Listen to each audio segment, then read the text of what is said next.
Good morning বৃত্তান্ত, আপনাদের সঙ্গে আমি দেবলীনা। চোখ রাখবো আজকের মর্নিং আপডেটে। কেমন যাবে আজকের আবহাওয়া, আমাদের সঙ্গে টেলিফোনে রয়েছেন আমাদের প্রতিনিধি, তার কাছ থেকে শুনে নেব আজকের আবহাওয়ার রিপোর্ট। দেখো দেবলীনা, উত্তরবঙ্গ কৃষি বিশ্ববিদ্যালয়ের আবহাওয়া দপ্তর থেকে বার্তায় বলা হয়েছে যে আজ কিন্তু উত্তরবঙ্গের সর্বত্র সকালের দিকে কিন্তু কোথাও কোথাও কুয়াশা থাকতে পারে, তবে সামগ্রিকভাবে কিন্তু রৌদ্রকরোজ্জ্বল দিন থাকবে, এমনটাই পূর্বাভাস আবহাওয়া দপ্তরের। পাশাপাশি বৃষ্টিপাতের কিন্তু কোনো সম্ভাবনা উত্তরবঙ্গে এই মুহূর্তে নেই, তবে আগামী 2-1 দিনের মধ্যে কিন্তু বৃষ্টির সম্ভাবনা রয়েছে দক্ষিণবঙ্গের বিভিন্ন অঞ্চলে। ফলে একটু সাময়িকভাবে তাপমাত্রা কমলেও এই বৃষ্টিপাতের পরেই কিন্তু গোটা সমগ্র উত্তরবঙ্গ জুড়ে এবং দক্ষিণবঙ্গের বিভিন্ন অঞ্চলে কিন্তু তাপমাত্রার পরিমাণ বাড়তে চলেছে, এমনটাই পূর্বাভাস আবহাওয়াবিদদের। রাশিফল অনুযায়ী কেমন যাবে আজকের দিনটি, কি বলছে গ্রহ নক্ষত্র তিথি, শুনে নেব আমাদের প্রতিনিধির কাছ থেকে। জয় মাতৃনারায়ণী। আজ অর্থাৎ 22শে ফেব্রুয়ারি রবিবার, 9ই ফাল্গুন, পঞ্চমী তিথি। চলুন জেনে নেই আজকের রাশিফল।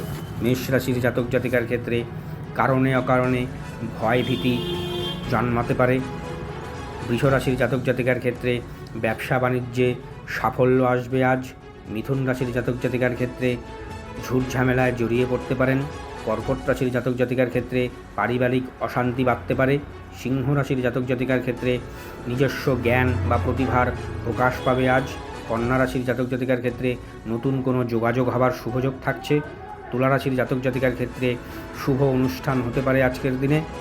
বৃশ্চিক রাশির জাতক জাতিকার ক্ষেত্রে আর্থিক কষ্ট বা অর্থ নষ্ট হতে পারে। ধনু রাশির জাতক জাতিকার ক্ষেত্রে মানসিক দুশ্চিন্তা বৃদ্ধি পাবে।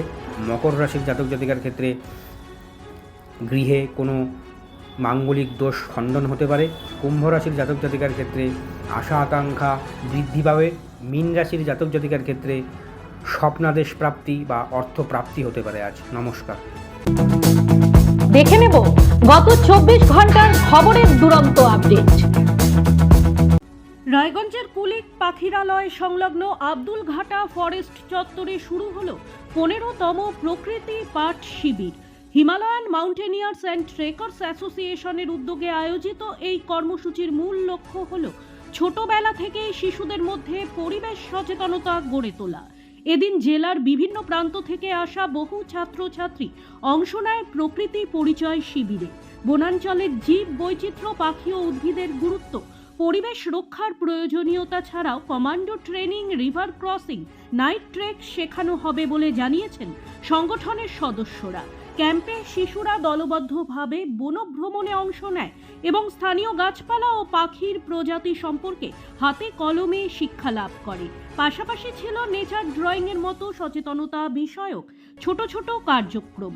সংগঠনের সম্পাদক পার্থ পাল জানান, প্রকৃতিকে ভালোবাসতে শিখলে ভবিষ্যৎ প্রজন্ম পরিবেশ রক্ষায় আরও দায়িত্বশীল হবে। এই ধরনের কর্মসূচি আগামী দিনেও নিয়মিতভাবে আয়োজন করা হবে। 21শে ফেব্রুয়ারি আন্তর্জাতিক মাতৃভাষা দিবস উপলক্ষে রায়গঞ্জের প্রাক্তন বিধায়ক মোহিত সেনগুপ্তর উদ্যোগে প্রতি বছরের ন্যায় এবছরও শহরের মহাত্মা গান্ধী ভবনে এক বিশেষ সাংস্কৃতিক অনুষ্ঠানের আয়োজন করা হয়। এই অনুষ্ঠানে প্রায় 68 জন কবি ও সাহিত্যিককে সম্মাননা জ্ঞাপন করা হয়। জেলার বিশিষ্ট কবি সাহিত্যিকদের উপস্থিতিতে প্রত্যেককে উত্তরীয় পুষ্পস্তবক ও বই উপহার দিয়ে সম্মানিত করা হয়। এদিন বক্তব্য রাখতে গিয়ে মোহিত সেনগুপ্ত বলেন, বর্তমানে বাংলা ভাষা বিশ্বের দরবারে পৌঁছে গেলেও হিন্দি ভাষী রাজ্যগুলিতে বাংলা ভাষাভাষীরা নানা ধরনের আক্রমণ ও বৈষম্যের শিকার হচ্ছেন। পাশাপাশি কটাক্ষের সুরে তিনি কেন্দ্রীয় সরকারকে এক হাত নিয়ে বলেন, বিজেপি সরকারের আমলে বাংলা ভাষা ও বাঙালির ওপর অত্যাচার ক্রমশ বেড়েই চলেছে। তিনি আরও বলেন, মাতৃভাষার মর্যাদা রক্ষা করা শুধু একটি দিনের কর্মসূচি নয়, সারা বছর ধরে ভাষা ও সংস্কৃতির সুরক্ষায় সকলকে ঐক্যবদ্ধভাবে এগিয়ে আসতে হবে। হেমতাবাদ গৌরাঙ্গ স্মৃতি পল্লী পাঠাগারে যথাযথ মর্যাদার সাথে পালন করা হলো আন্তর্জাতিক মাতৃভাষা দিবস। শনিবার দুপুরে বিশিষ্ট জনেদের পাশাপাশি ছাত্রছাত্রীদের নিয়ে একটি শোভাযাত্রা প্রথমে হেমতাবাদ সদর এলাকা পরিক্রমা করে।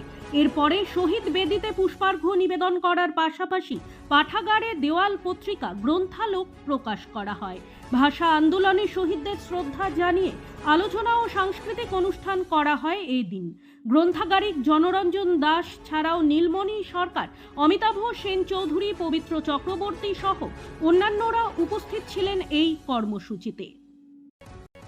2রা মার্চ উত্তর দিনাজপুর জেলার ইসলামপুর থেকে শুরু হতে চলেছে বিজেপির সংকল্প রথযাত্রা। এই কর্মসূচিতে উপস্থিত থাকবেন বিজেপির সর্বভারতীয় সভাপতি নিতিন নবীন। ইসলামপুর থেকেই যাত্রার শুভ সূচনা হবে। এরপর এই রথযাত্রা মালদা সহ রাজ্যের বিভিন্ন জেলায় পরিক্রমা করবে। ইসলামপুরে অনুষ্ঠান স্থলের মাঠ পরিদর্শনে এসে একথা জানান রায়গঞ্জের সাংসদ কার্তিক চন্দ্র পাল এবং বিজেপি জেলা সভাপতি নিমাই কবিরাজ। প্রতিদিনের প্রতি মুহূর্তের খবরের আপডেট পেতে চোখ রাখুন নিউজ বৃত্তান্তের ফেসবুক পেজে। সাবস্ক্রাইব করুন নিউজ বৃত্তান্ত ইউটিউব চ্যানেলকে।